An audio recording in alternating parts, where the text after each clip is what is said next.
vibeBooks presents Oliver Twist, Chapter 12, by Charles Dickens. Chapter 12, in which Oliver is taken better care of than he ever was before, and in which the narrative reverts to the merry old gentleman and his youthful friends.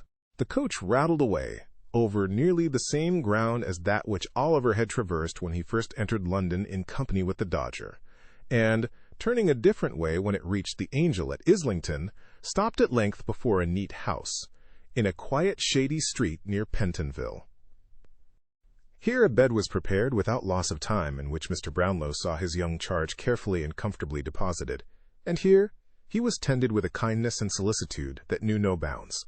But, for many days, Oliver remained insensible to all the goodness of his new friends. The sun rose and sank again, and many times after that, and still the boy lay stretched on his uneasy bed, dwindling away beneath the dry and wasting heat of fever. The worm does not work more surely on the dead body than does this slow creeping fire upon the living frame. Weak and thin and pallid, he awoke at last from what seemed to have been a long and troubled dream. Feebly raising himself in the bed, with his head resting on his trembling arm, he looked anxiously around. "What room is this? Where have I been brought to?" said Oliver. "This is not the place I went to sleep in." He uttered these words in a feeble voice, being very faint and weak, but they were overheard at once. The curtain at the bed's head was hastily drawn back, and a motherly old lady, very neatly and precisely dressed, rose as she undrew it, from an armchair close by, in which she had been sitting at needlework. "Hush, my dear," said the old lady softly. "You must be very quiet, or you will be ill again, and you have been very bad as bad could be, pretty nigh. Lie down again, there's a dear." With those words, the old lady very gently placed Oliver's head upon the pillow, and, smoothing back his hair from his forehead, looked so kindly and loving in his face that he could not help placing his little withered hand in hers and drawing it round his neck. "Save us," said the old lady, with tears in her eyes. "What a grateful little dear it is! Pretty creature! What would his mother feel if she had sat by him as I have, and could see him now?" "Perhaps she does see me," whispered Oliver, folding his hands together. "Perhaps she has sat by me. I almost feel as if she had." "That was the fever, my dear," said the old lady mildly. "I suppose it was," replied Oliver, "because heaven is a long way off, and they are too happy there to come down to the bedside of a poor boy. But if she knew I was ill, she must have pitied me, even there, for she was very ill herself before she died.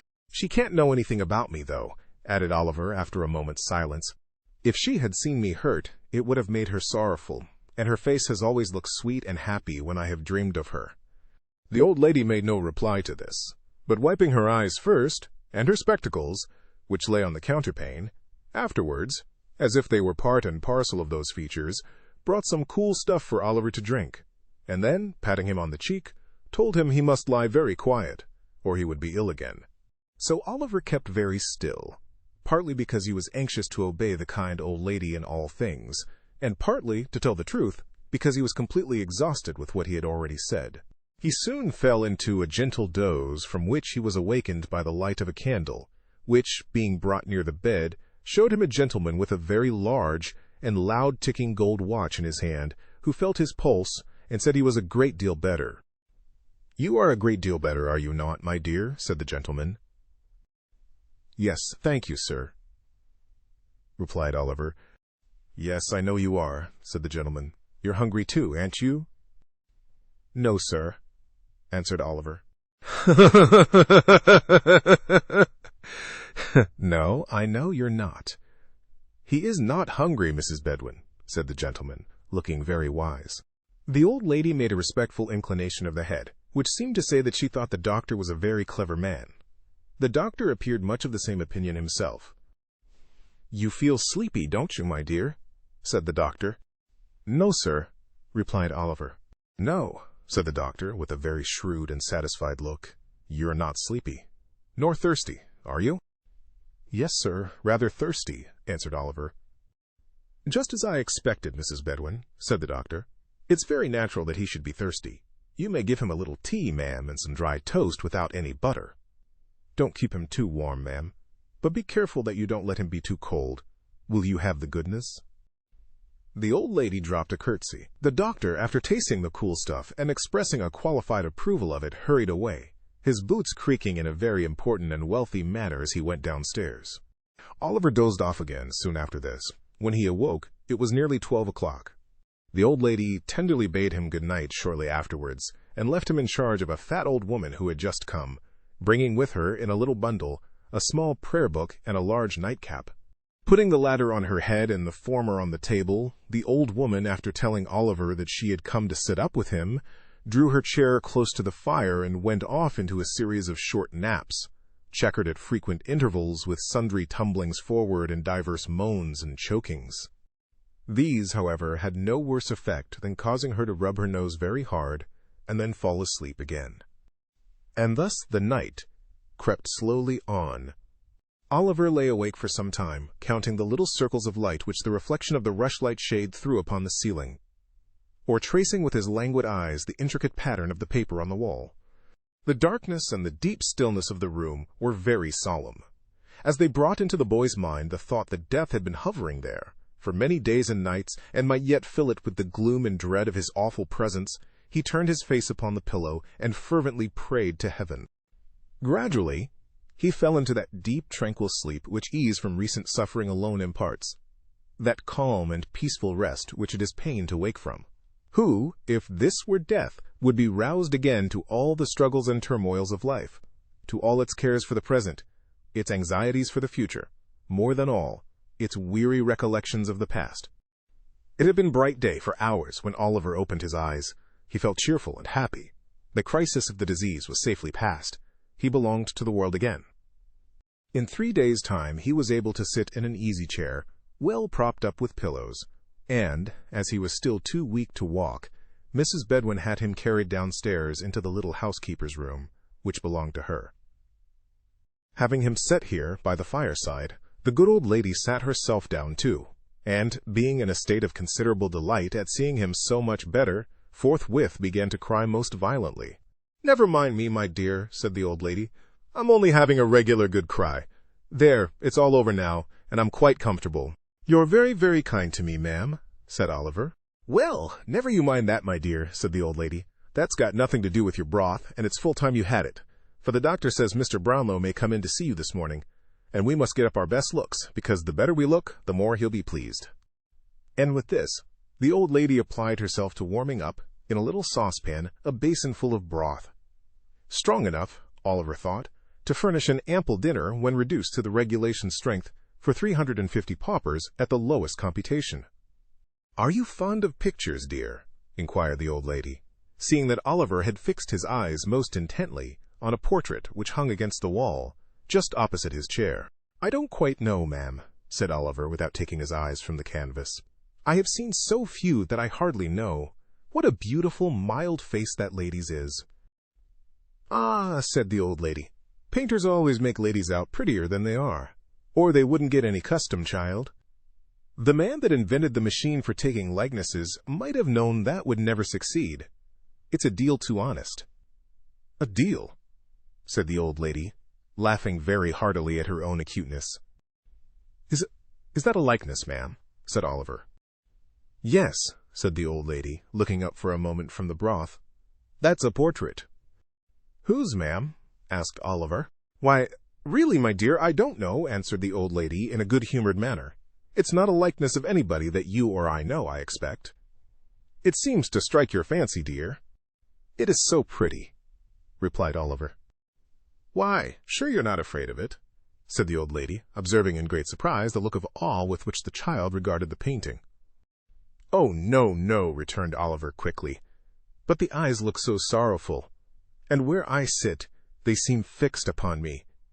It makes my heart beat," added Oliver in a low voice, "as if it was alive, and wanted to speak to me, but couldn't." "Lord save us!" exclaimed the old lady, starting. "Don't talk in that way, child. You're weak and nervous after your illness. Let me wheel your chair round to the other side, and then you won't see it. There," said the old lady, suiting the action to the word. "You don't see it now, at all events. Oliver did see it in his mind's eye as distinctly as if he had not altered his position, but he thought it better not to worry the kind old lady. So he smiled gently when she looked at him, and Mrs. Bedwin, satisfied that he felt more comfortable, salted and broke bits of toasted bread into the broth with all the bustle befitting so solemn a preparation. Oliver got through it with extraordinary expedition. He had scarcely swallowed the last spoonful when there came a soft rap at the door.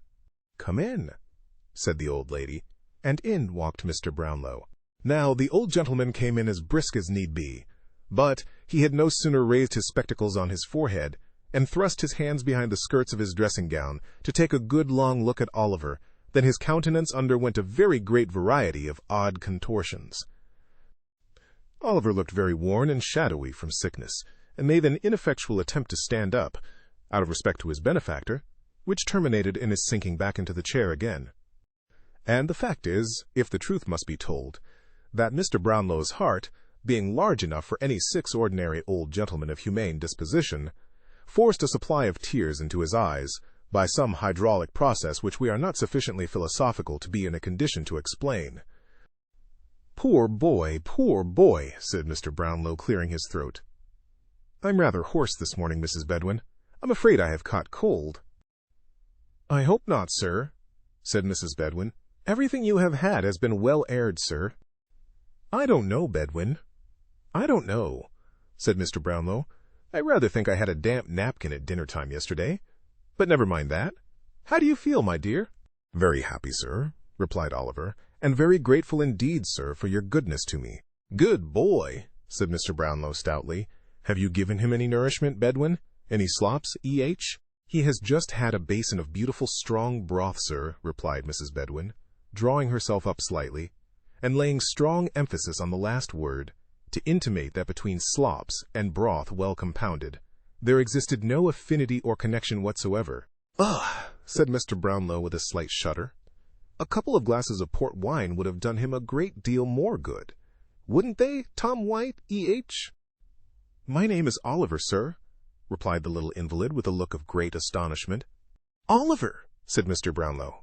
"Oliver what? Oliver White, E.H.?" "No, sir, Twist, Oliver Twist." "Queer name," said the old gentleman. "What made you tell the magistrate your name was White?" "I never told him so, sir," returned Oliver in amazement. This sounded so like a falsehood that the old gentleman looked somewhat sternly in Oliver's face. It was impossible to doubt him. There was truth in every one of its thin and sharpened lineaments. "Some mistake," said Mr. Brownlow. But although his motive for looking steadily at Oliver no longer existed, the old idea of the resemblance between his features and some familiar face came upon him so strongly that he could not withdraw his gaze. "I hope you are not angry with me, sir," said Oliver, raising his eyes beseechingly. "No, no," replied the old gentleman. "Why? What's this? Bedwin, look there!" As he spoke, he pointed hastily to the picture over Oliver's head and then to the boy's face. There was its living copy. The eyes, the head, the mouth, every feature was the same. The expression was, for the instant, so precisely alike that the minutest line seemed copied with startling accuracy. Oliver knew not the cause of this sudden exclamation, for, not being strong enough to bear the start it gave him, he fainted away. A weakness on his part, which affords the narrative an opportunity of relieving the reader from suspense in behalf of the 2 young pupils of the merry old gentleman, and of recording that when the Dodger and his accomplished friend Master Bates joined in the hue and cry which was raised at Oliver's heels, in consequence of their executing an illegal conveyance of Mr. Brownlow's personal property, as has been already described, they were actuated by a very laudable and becoming regard for themselves. And forasmuch as the freedom of the subject and the liberty of the individual are among the first and proudest boasts of a true-hearted Englishman, so I need hardly beg the reader to observe that this action should tend to exalt them in the opinion of all public and patriotic men, in almost as great a degree as this strong proof of their anxiety for their own preservation and safety goes to corroborate and confirm the little code of laws which certain profound and sound-judging philosophers have laid down as the mainsprings of all nature's deeds and actions. The said philosophers very wisely reducing the good lady's proceedings to matters of maxim and theory, and, by a very neat and pretty compliment to her exalted wisdom and understanding, putting entirely out of sight any considerations of heart, or generous impulse and feeling. For these are matters totally beneath a female who is acknowledged by universal admission to be far above the numerous little foibles and weaknesses of her sex. If I wanted any further proof of the strictly philosophical nature of the conduct of these young gentlemen in their very delicate predicament, I should at once find it in the fact, also recorded in a foregoing part of this narrative, of their quitting the pursuit, when the general attention was fixed upon Oliver, and making immediately for their home by the shortest possible cut. Although I do not mean to assert that it is usually the practice of renowned and learned sages to shorten the road to any great conclusion, their course indeed being rather to lengthen the distance by various circumlocutions and discursive staggerings, like unto those in which drunken men under the pressure of a too mighty flow of ideas are prone to indulge. Still, I do mean to say, and do say distinctly, that it is the invariable practice of many mighty philosophers, in carrying out their theories, to evince great wisdom and foresight, in providing against every possible contingency, which can be supposed at all likely to affect themselves. Thus, to do a great right, you may do a little wrong, and you may take any means which the end to be attained will justify. The amount of the right, or the amount of the wrong, or indeed the distinction between the two, being left entirely to the philosopher concerned, to be settled and determined by his clear, comprehensive, and impartial view of his own particular case. It was not until the two boys had scoured, with great rapidity, through a most intricate maze of narrow streets and courts, that they ventured to halt beneath a low and dark archway. Having remained silent here just long enough to recover breath to speak, Master Bates uttered an exclamation of amusement and delight, and bursting into an uncontrollable fit of laughter, flung himself upon a doorstep, and rolled thereon in a transport of mirth. "What's the matter?" inquired the Dodger. "Ha ha ha!" roared Charlie Bates. "Hold your noise," remonstrated the Dodger, looking cautiously round. "Do you want to be grabbed, stupid?" "I can't help it," said Charlie. "I can't help it. To see him splitting away at that pace, and cutting round the corners, and knocking up again the posts, and starting on again as if he was made of iron as well as them, and me with the wipe in my pocket, singing out arter him, 'Oh my eye!'" The vivid imagination of Master Bates presented the scene before him in two strong colors. As he arrived at this apostrophe, he again rolled upon the doorstep, and laughed louder than before. "What'll Fagin say?" inquired the Dodger, taking advantage of the next interval of breathlessness on the part of his friend to propound the question. "What?" repeated Charlie Bates. "Ah, what?" said the Dodger. "Why, what should he say?" inquired Charlie, stopping rather suddenly in his merriment, for the Dodger's manner was impressive. "What should he say?" Mr. Dawkins whistled for a couple of minutes, then, taking off his hat, scratched his head and nodded thrice. "What do you mean?" said Charlie. "Tooraloo-lo-loo, gammon and spinach, the frog he wouldn't, and high cockalorum," said the Dodger, with a slight sneer on his intellectual countenance. This was explanatory, but not satisfactory. Master Bates felt it so, and again said, "What do you mean?" The Dodger made no reply, but putting his hat on again, and gathering the skirts of his long-tailed coat under his arm, thrust his tongue into his cheek, slapped the bridge of his nose some half-dozen times in a familiar but expressive manner, and, turning on his heel, slunk down the court. Master Bates followed, with a thoughtful countenance. The noise of footsteps on the creaking stairs, a few minutes after the occurrence of this conversation, roused the merry old gentleman as he sat over the fire with a saveloy and a small loaf in his hand, a pocket-knife in his right, and a pewter pot on the trivet. There was a rascally smile on his white face as he turned round, and looking sharply out from under his thick red eyebrows, bent his ear towards the door, and listened. "Why, how's this?" muttered the Jew, changing countenance. "Only two of 'em? Where's the third? They can't have got into trouble. Hark!" The footsteps approached nearer. They reached the landing. The door was slowly opened, and the Dodger and Charlie Bates entered, closing it behind them. Thank you for tuning in to vibeBooks. We hope you enjoyed this journey. Please consider liking, commenting, and subscribing to our channel. Check out our playlist or explore vibeBooks for more classic stories. Until next time, Happy listening.